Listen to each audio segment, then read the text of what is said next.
What is going on, you beautiful bastards? I'm home again. It's been great. It's hot as hell. And the first thing I did, for very obvious reasons, was go grocery shopping. And so I went very early in the morning because, again, it's hot as balls and it makes me sad. So I went grocery shopping very early in the morning. Parking lot empty. Go in, do my thing, walk out. Parking lot still empty.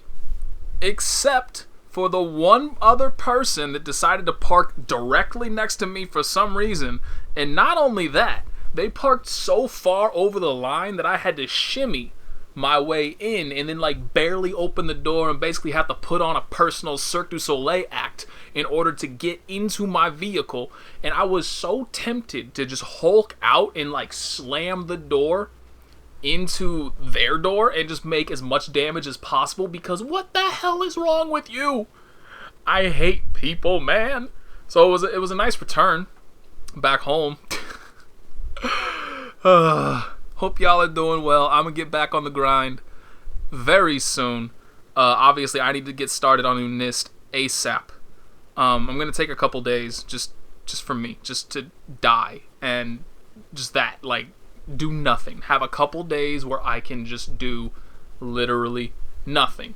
And then I gotta get ready for Evo. I gotta win Evo, man. It's gonna happen. It's not gonna happen. It's gonna happen. And I'm gonna play in Kidu because there have been rumors swirling around that things are happening with Unist. The first thing that I saw was ages ago that French Bread was hiring for positions within their company that were for a fighting game project, which, I mean, that when they say it's for a fighting game, it's not guaranteed that it's going to be Under Night and Birth related, but given that the only fighting games they've made have been Melty Blood and Under Night and Birth, chances are pretty damn high that it's going to be Under Night and Birth related. Plus, that could also be a very good reason why it was decided that it deserved a spot at Evo this year, is if the company reached out to the people behind Evo and were like, yo, we got some big news coming up for our company, and we really appreciate it if we could get a spotlight with which to shine and give an audience this news. So please let that happen. So I am hopeful that there will be an update of some sort to the Under Night and Birth world, and when that occurs, my man's in Kidu is going to become sexy. And he's not going to be trash tier, the worst character in the game, because we all know what happened with Seth between Under Night and Birth and Unist. That boy done took some steroids and started whooping people's asses. So I'm hoping for the same thing from my dude in Kidu. So I'm going to play him. I don't care what happens. I'm not going to win. I just, cross my fingers that I don't go 0-2. Now, I also haven't heard back about the commentary thing, so I don't know what's going on there, just in case anybody was curious. I have no idea yet. Still, crossing my fingers, it'd be really nice. So yeah, I'm going to get started on that. I also have some other games that I would like to play. I have reactivated my GameFly account, so I have access to everything that they won't ship me because all the popular games are taken. But yeah, I'm doing this short and sweet because I don't really have a whole lot to talk about. I could talk about E3, but I feel like it's old enough that it's kind of irrelevant at this point. Plus, everybody's already shared their impressions, and honestly, my only impression of the entire thing is, number one, why is it 5% gameplay and 95% cinematic stuff? At least from all of the big AAA thing. You don't really see anything ever in regard to the actual game. I think Final Fantasy VII, I think the remake is the only game I can think of off the top of my head that actually displayed some of its gameplay and wasn't just pure cinematics. Which is crazy. We're there to see games. I want to see how it works. It was that was kind of blowing my mind back originally when Death Stranding was released, where it was just this 30-second cinematic where basically all it did was zoom in, and then it shows that it's being made by Kojima, and it has Norman Reedus involved, and everybody's like, oh, this is going to be the best game ever! You saw nothing. We know nothing. We don't know what type of game it is. We don't know what kind of gameplay is going to be involved. We know nothing. Relax, my guy. Let me see the game. I shouldn't be picking on that game because when they did, what's it been, 2 or 3 months since they released that giant trailer? It was 8 minutes long or something. That actually did show gameplay. It seemed like it was pretty solid. So I shouldn't be picking on that game specifically, or at least I shouldn't be making it seem like I'm saying that game's gonna be shit. But yeah, it just, every game that was there, it's just like, here's a video of cutscenes, and that's it. We're not gonna actually show a game for you. It just looks like it's a CGI video instead. It's just weird. And then plus, like, everything's just being remastered. So many remastered games. Just relax, my guys. Like, make something new.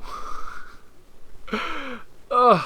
And then the only other thing that tilted me, and then I'm not going to talk about it anymore, but like, not only are games being remastered, games are being released with new content, but then that content's not going to be offered for the original game. You have to buy the whole new game. It's like Persona 5 Royal. I looked it up, just make sure I wasn't talking out my ass here. I was pretty sure this was the case, but I wanted to be absolutely positive. They're not going to offer DLC for that if you own Persona 5. You have to buy an entirely separate copy of Persona 5 Royal. Which is, that's a pretty big slap in the face to anybody who supported your game in the first place. Who clearly, I mean, basically we all paid for this, right? Like, the money we gave them was put into a budget in order to improve the game, but the only way we can see those results is by buying the game again. And there's no discount if you already own the game. You don't get, money off. It's nothing like that. It's just pure, like, for instance, the right way to do it. They released Borderlands Remastered on Steam. As far as I am aware, if you owned the original copy of Borderlands on Steam, you got Borderlands Remastered for free. They just gave it to you because you've already supported the game. Now, I'm not saying it should be free because they put work into this, and like, that work deserves at least some type of reward. So if you offer it, like as a DLC upgrade or something like that, I'm perfectly cool. I'm 100% cool with that. But telling me, thank you for supporting our game, I bought the Take Your Heart edition, which was like $120, I think. I can't remember exactly what it was, but it was a lot of money. But I was down for it. I love me some Persona. I really do. I bought the Take Your Heart edition, and now they're basically saying that is obsolete, that is irrelevant, it's a complete waste.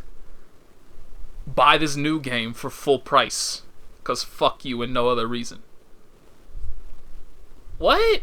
And the same thing's happening with Dragon Quest XI. Loved me some Dragon Quest XI. Love me some Dragon Quest, one of my favorite JRPG series in the world. In fact, Dragon Quest III was the very first JRPG I ever played. I was like 6 when I started playing that game. It was beautiful. I was older than that. I was like 10. But still, it was a wonderful experience. Countless amounts of hours, countless playthroughs, because as you know, when you're a very young kid, most young kids don't have a huge log of games, so you tend to stick to like 3 or 4 that you just replay over and over and over. Dragon Quest III was one of those games for me. Love me some Dragon Quest. They're releasing a version that has a whole slew of updates that's only going to be released on the Nintendo Switch.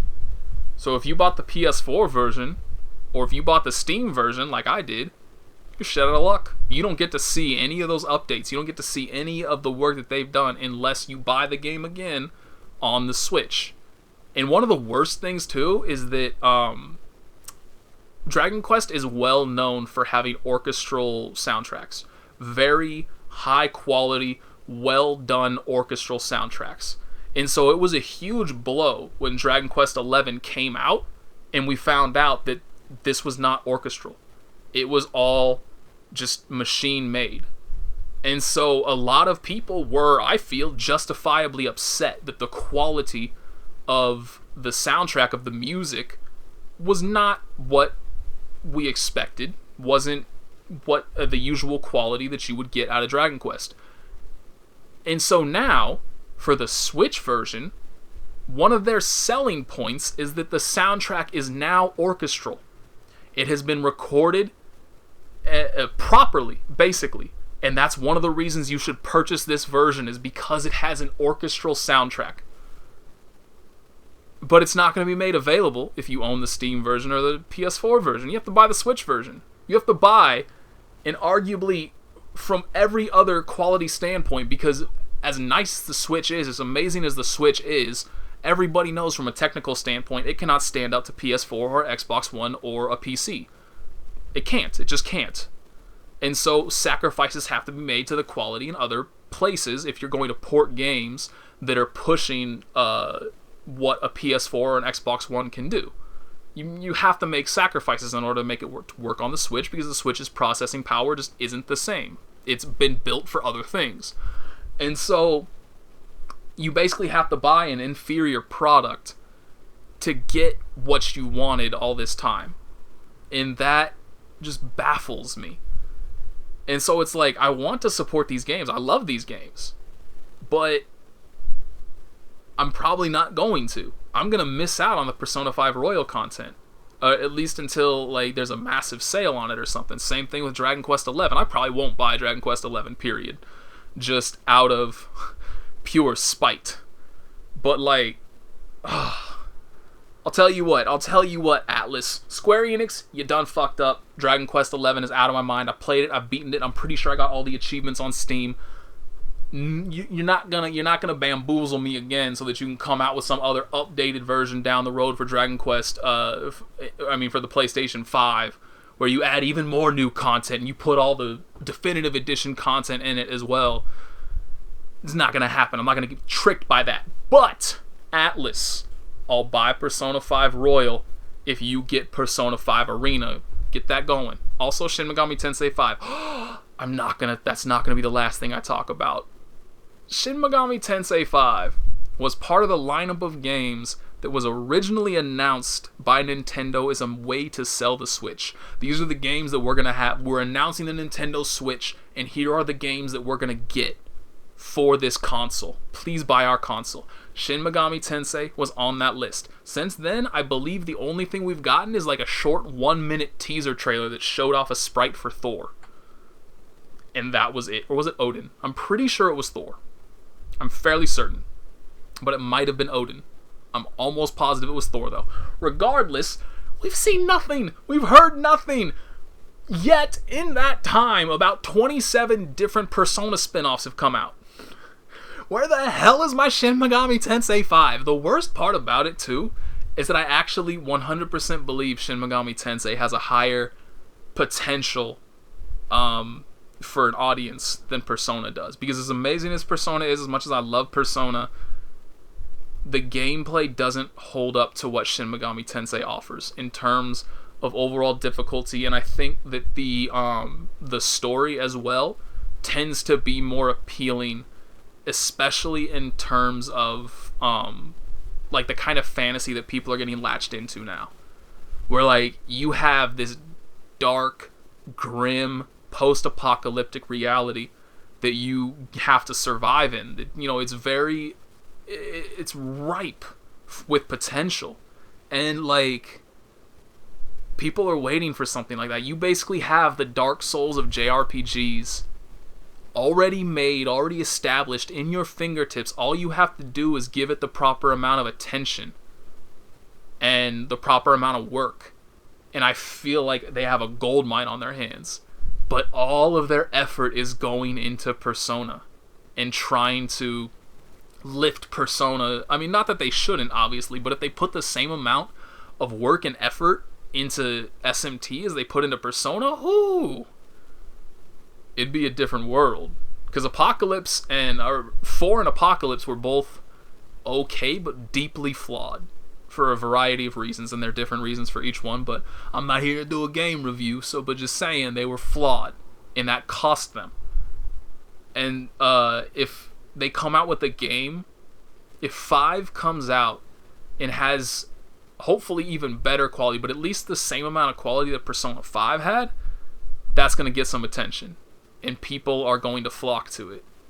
But it really feels like it's the bastard child now, that Persona is all they care about to just print money with. And I really hope that's not the case, but it concerns me. So put the same amount of effort into SMT5 as you guys have been putting into Persona in general, and give me a Persona 5 Arena, and I'll be a happy little boy. But yeah, so I'm going to take a couple days, I'm going to relax, and then we're going to hit the ground running. And Hopefully I can get at least decent enough at NIST so that I go 1-2 at Evo instead of 0-2. That's my dream. Those are my goals. Set the bar low. You'll never be disappointed. You'll also never really get anywhere in life, but you'll also never be disappointed. It's a trade-off. Take the silver lining. Thank you all for listening. I'll see y'all soon. Peace.